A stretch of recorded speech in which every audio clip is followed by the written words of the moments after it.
Mollé presents the Mollé Mystery Theater.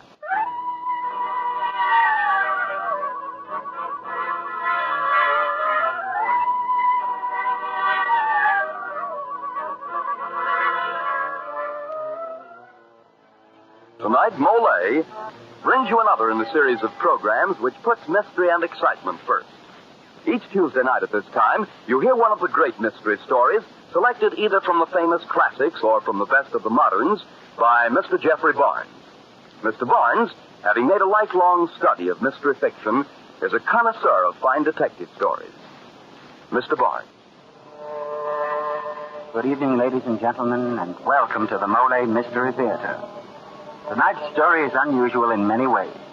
First, it is an original mystery written especially for radio. Secondly, it is the work of a young man who has never before written a mystery story. The writer is Corporal Frederick Maytho. Corporal Maytho walked into my office one morning with a script under his arm. I promised him I would read his story. I did. And I got the shock of my life. Here was a first-time effort, and yet, in my opinion, it ranks with the very best in mystery literature.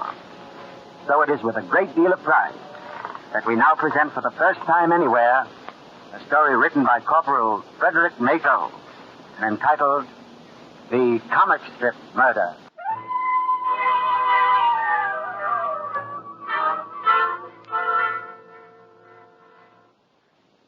And now to our play, The Comic Strip Murder.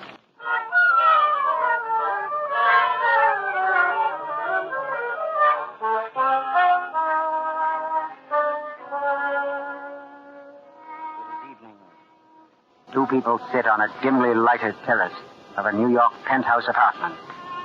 One is the district attorney. The other a woman who looks tense and frightened.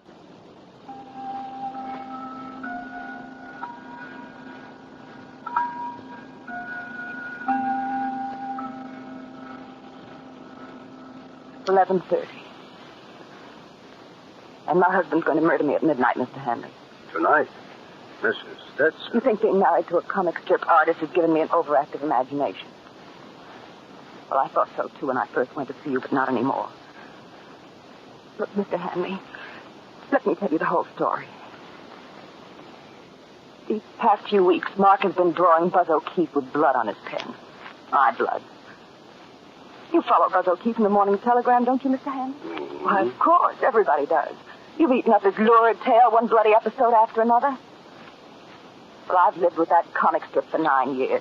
It's been Buzz O'Keefe this and Buzz O'Keefe that until I could scream at the sight of a drawing board or a newspaper. Mr. Hanley, now I'm frightened. Very frightened. You see, Mark's murders are so messy. His fans love blood and pistol shots and poison and spiked doors and charred bones and acid.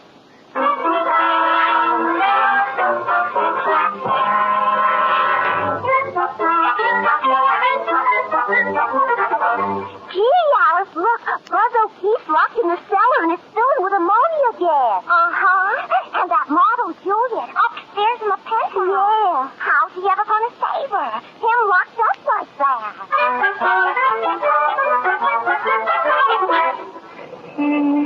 Times Square? Okay, mister. Say, you read Buzz O'Keefe today? That guy's really in a jam. I think this Von Sewell's getting tired of that babe's double time. He's going to kill her yet. Today... Skip it, will you? I read it.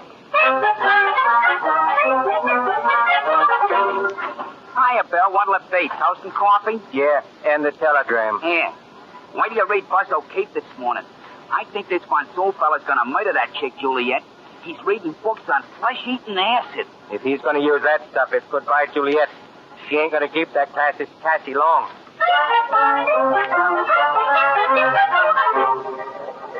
Buzz will save her. No, not this time. Juliet's a corner. She's mad. She ought to die. Lots of guys want to kill her. Wouldn't fool around like that. Buzz will be. Buzz O'Keefe. Buzz. Buzz.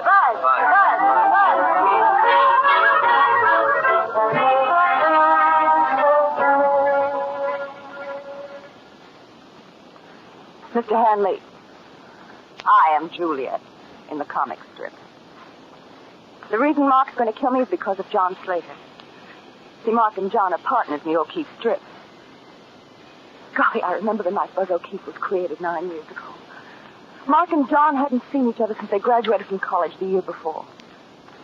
It was our first wedding anniversary, and we were at a small nightclub uptown. Oh, it's lovely. Well, John, you old bat. It's about time you showed up. That's right, John. We thought you'd never get here. You know, you've been promising to come east for a long time. Took me that long to get over your saying yes to Mark and no to me, Julia. Making any progress in the commercial art field, Mark? Well, this freelance business is all right in spots, John, but... But we do all right, John. Oh, I see. Like that, huh? Mark, why don't you get into a steady line in art? How about newspapers? Political cartoonists do well, or say, why don't you do a comic strip? Good money in it if it catches on. Well, Mark's tried that. I guess they don't like your sense of humor. Who said anything about humor? Comic strips aren't funny anymore. Get up a good blood chiller, an adventurer for a leading character. A detective, maybe. A guy who's always getting into tough spots and getting out of them again. Crime, the gorier, the better. Well, it's an idea. Look, Mark, do me something to show around. About a week's strips. The balance of the story in outline. I'll sell it for you, Mark. What do you say? Well, why not? I think a detective would suit me best, though. Should have an Irish name. Let me see. Ryan O'Keefe. O'Keefe. That's good. Oh, look, how about calling him Buzz? You know, sort of a busy-sounding name. Buzz O'Keefe. Buzz O'Keefe. Yes, Buzz O'Keefe would be swell. Waiter. Yes, sir? Bring us another round. We're going to drink to Buzz O'Keefe. Who? Never mind. You'll know him soon enough.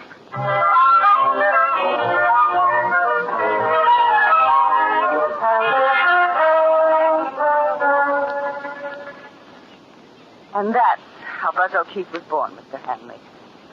John Slater and my husband, Mark, became partners. John is the promotion man and business manager. Perfect success story, Not quite. There were lots of things we didn't figure on. See, Mark worked hard and late to meet newspaper deadlines. We never went anywhere. I worked hard with him, I guess. I modeled, read to him, did research work in crime. We thought that the strip would let us lead a normal life after we got it going. Well, it didn't work out. Then John Slater began taking me off. Oh, it was Mark's idea.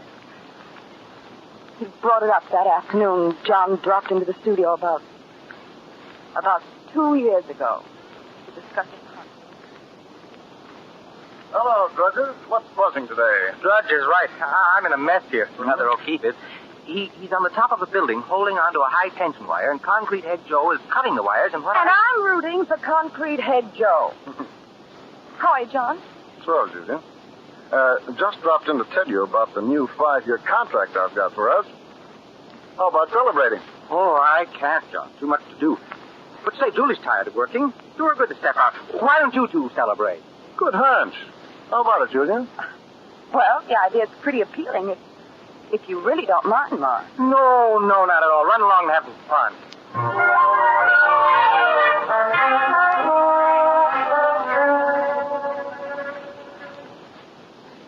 That should never have happened, Mr. Hanley. You see, I thought John Slater was over his crush on me, but I guess he wasn't. And I guess I realized, too, that I was sick of Buzz O'Keefe and what he had done to 9 years of my life. And that I was sick of Mark, too. Well, one night about 4 months ago, while we were at a cocktail party, Mark came out into the garden and he found me in John Slater's arms. There was no scene. Oh, not then. We didn't talk at all until later in the car on the way home. I knew Mark's been drinking heavily, but he seemed sober to me. Finally, I couldn't stand his silence, and I said something I'd been meaning to say for a long time. Mark, I want you to divorce me. Out of the question, Julie, darling. I need you near me for a while. It's more convenient. You see, I may want to kill you. Mark! Yes, Julie, kill you. This is what kind of a fool you take me for. Don't you think I know that Leech Slater is taking you away from me? I do all the work. He gets the same royalties I do. And now it's you he's taking. Or has taken. Mark, you're drunk. Not that drunk, darling. not that drunk.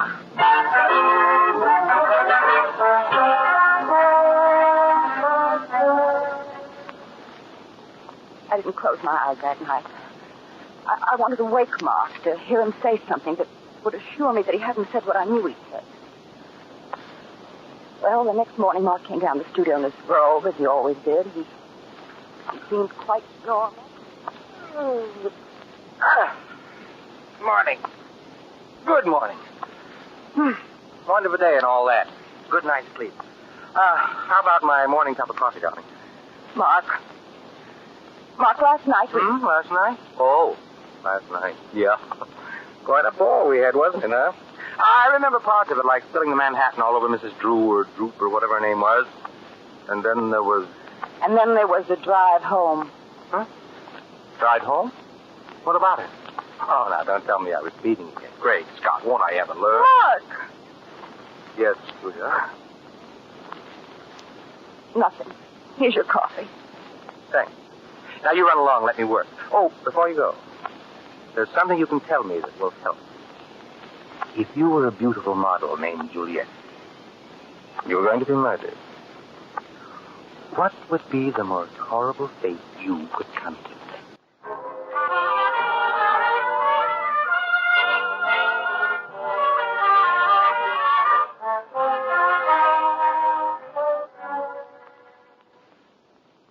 That was the beginning, Mr. Hanley. First, I thought he was really planning a murder for his cartoon detective to solve. And then... Well, one night we went to a reception a publisher gave for Jim Tull, the mystery novelist. While I was dancing, Mark and Tull sat down and began to talk. When I came back, they were sitting in an alcove, and they were deep in conversation. They didn't notice me as I stood close enough to hear them. You mean to tell me you haven't yet figured out a way to murder your character, Juliet, Mark? Well, I have some ideas, but none of them quite satisfy me, Jim.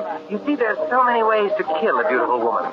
And the man who's going to do it hates her so. I thought you might have a suggestion. Why murder her, then? She's so proud of her beauty, so arrogant. Well, wouldn't it be a more fitting revenge for your murderer to maim her, disfigure her? I've considered that, and it is the best.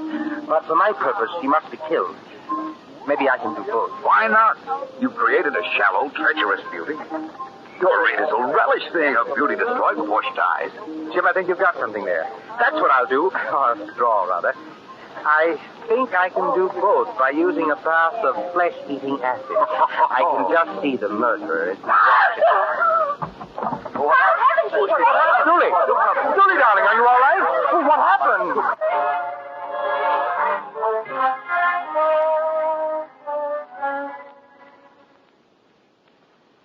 It was the next day that I first came to see you, Mr. Hanley. After I left you that day, I came back to the apartment to find Mark working feverishly at his table. I stood behind him as his long, slender fingers brushed in the shore line.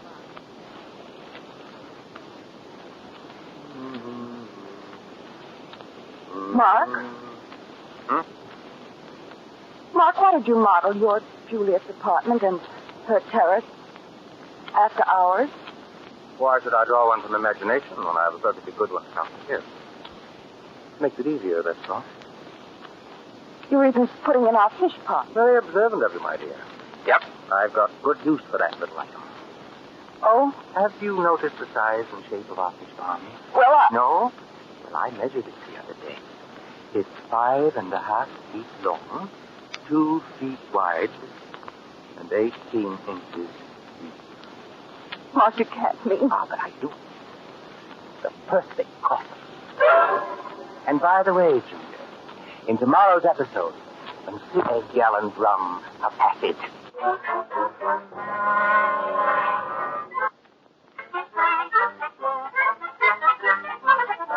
Ed, put that paper down and eat your breakfast. Yeah, sure. Gosh, looks as though Buzz O'Keefe is going to have a murder to solve soon. Von Sewell's buying the acid today. Ed! Okay, I'm eating, ain't I? Sam, with thanks and glasses to the ceiling, you're sitting reading the newspaper. Come on. I first got to finish with Buzz O'Keefe. Acid Von Sewell is buying today. And for my tailor yet. Just like to me he was coming. Okay, Mrs. Jones. Ready for your permanent now. Oh, you're reading Buzz O'Keefe. Ain't it something? All Juliet's boyfriends are murder movies. And the yes is, well, isn't it just too horrible?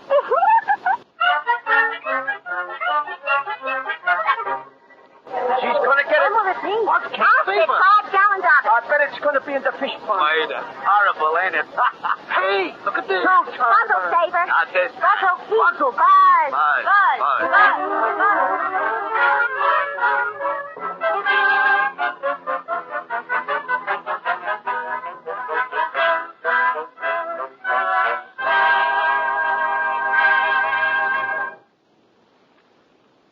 Well, Mr. Evans, it looks as though Julia is right. Seems as if things that happen in Mark's comic strip are mighty apt to happen to her in real life. Yet, of course, it could be just coincidence. And now back to Jeffrey Barnes and Act 2 of the comic strip Murder. Julia Stetson sits in her penthouse apartment telling the district attorney about her husband's plan to kill her. Kill her precisely as he plans to kill his comic strip character, Juliet. Kill her by submerging her in a large fish pond filled with deadly acid.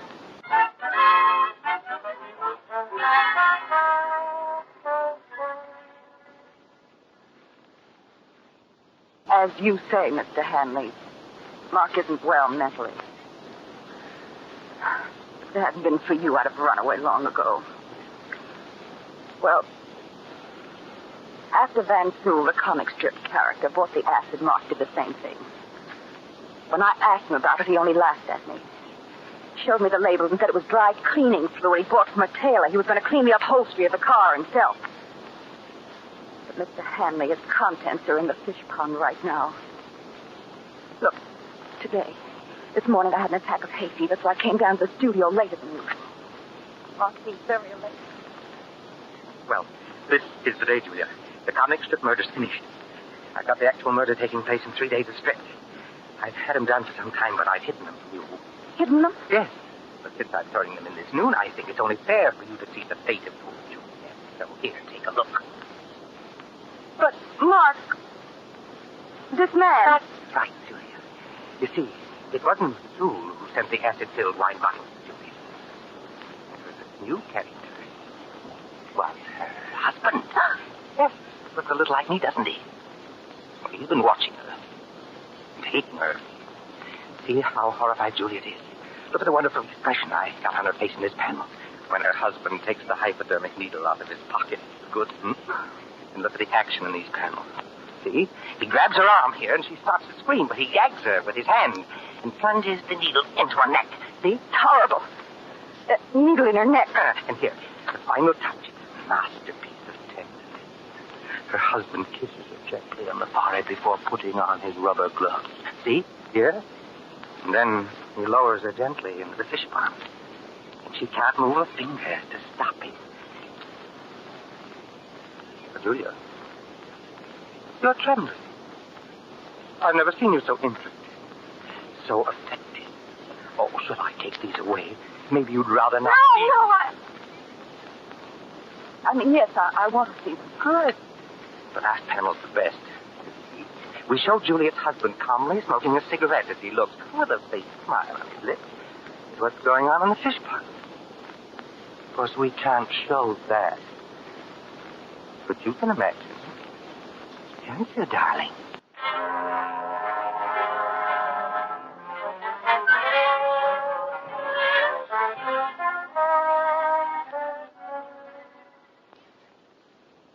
Mark finally left Mr. Hanley. But his last words to me were, I'll be back late, darling, around midnight sometime. You'll be here, won't you? That's the story in every detail I can remember. I see. Mr. Hanley, Mark's going to be here any minute now, and I know he's going to try to kill me because, well, tonight's the night Juliet, the girl in the comic strip, is going to be killed. I'm frightened, Mr. Hanley. I'm frightened something will go wrong with our plan. Mr. Hanley, you won't let him. I mean, he won't have time to... No, Mrs. Stetson. He won't have time to murder you. I'll be behind the screen every second. At any rate, if something does go wrong and he reaches you before I have time to interfere, use this revolver and use it quick. All right. And I'm to stand at the far end of the terrace. Yes, as far away from the fish pond as you can. It's 12. You better... No. Don't worry about a thing, Mrs. Stetson. I'll be behind the screen.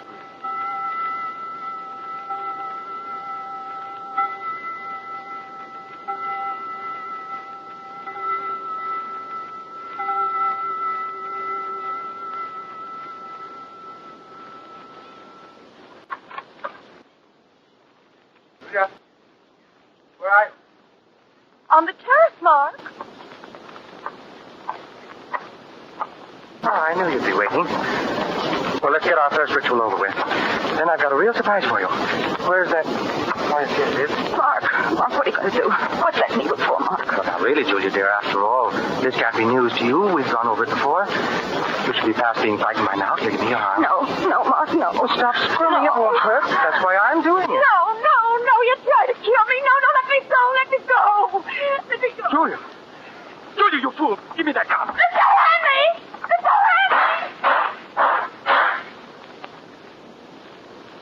Julia! It's all right, Mr. Stetson. They were blank cartridges. Mrs. Stetson, I arrest you for the attempted murder of your husband. What did you say? You can drop it now, Mrs. Stetson. It's curtain time. You don't know what you're talking about. Well, you saw him try to use that needle on me. It's full of poison or drugs. You saw it. Yes, poison you put into it this afternoon. Poison you put into your own hypodermic needle. Oh, we know your husband has been giving you injections for hay fever. What about the acid? You and John Slater bought that acid, not your husband, Mrs. Stetson. You and Slater had motives for killing Mark, so he wouldn't give you a divorce to marry Slater, so with Mark dead, Slater would get your husband's royalties from the Puzzle Keep strip. And the plot for the entire Juliet secret. That's why she gave me that. She gave me that story. Why, I thought it was such a good story, too. But she was leading to this crime. Julia, you little... The most ingenious part of the whole thing was calling me in on the case. If I'd believed the story she had just got through weaving for me, and if she had shot you, it would have been a clear case of self-defense, with the district attorney as her star witness. But they always slip up somewhere. What do you mean? How? You forget that today was your wedding anniversary. No. So I was lucky enough to find that out.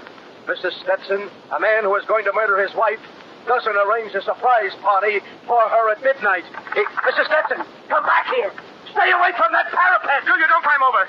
You'll fall. Come back. No, nothing's doing. If you don't like it, come and get me. Hanley, stop her. She's trying to walk along the ledge and then escape with the fire escape. Oh, good Lord, it's 50 stories down. She's mad. Julia, look out. Julia, you're going to...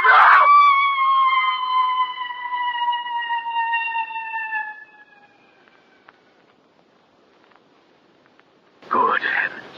Julia. Oh, good God. Mark, go to a hotel for the night. I'll get in touch with you in the morning. The bell. I'll...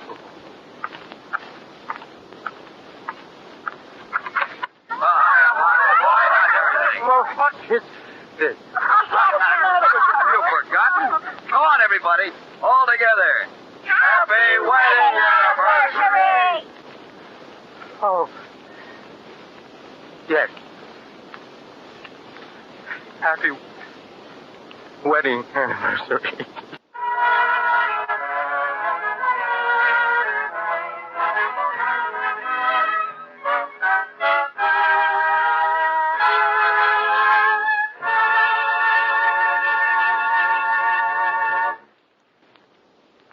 And so, ladies and gentlemen, we come to the end of tonight's exciting Mollé Mystery Theater presentation of The Comic Strip Murder.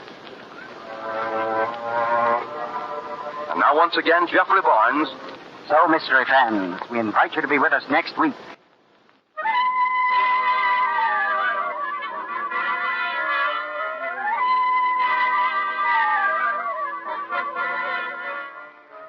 The original music for the Mollé Mystery Theater is composed and conducted by Jack Miller.